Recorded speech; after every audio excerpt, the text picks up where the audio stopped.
Bien, merci. Je crois que la réponse à cette question revient sur la première question que vous avez posée au président Mahama. En fait, c'est celle du rôle de l'ONU.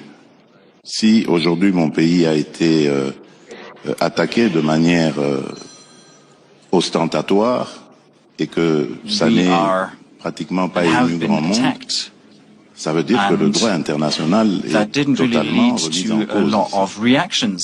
Comment se fait-il qu'un pays, l'intégrité d'un pays puisse être violée comme ça, ses habitants être massacrés, sans qu'il n'y ait de sanctions contre le pays of a country has been attacked, Cela donc pose la that question people is being massacred without another country being held accountable for that. And I think that puts the role of the United Nations into question, because it, I think, reacts in two speeds, in a way, in two ways, whether it is a weak country, a less privileged country or not. And I think that very much puts multilateralism into question.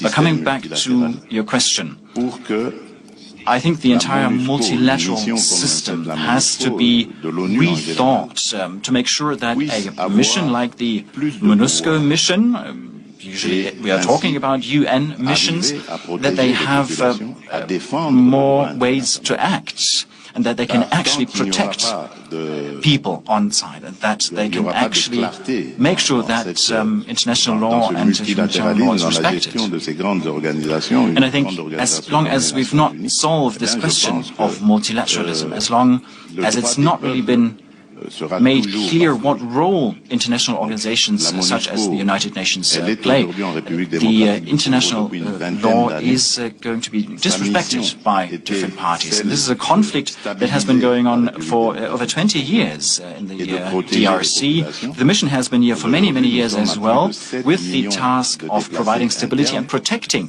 the people. Today, over 7 million people have been displaced in the DRC, internally displaced, and that is also due to the most recent actions taken by Rwanda. Rwanda has repeatedly provoked such situations for many years, and there have not been any countermeasures taken, no measures taken to ascertain the territorial integrity of the DRC. And that, of course, leads to reactions, and other countries might use that as a role model. It's a precedent that is created.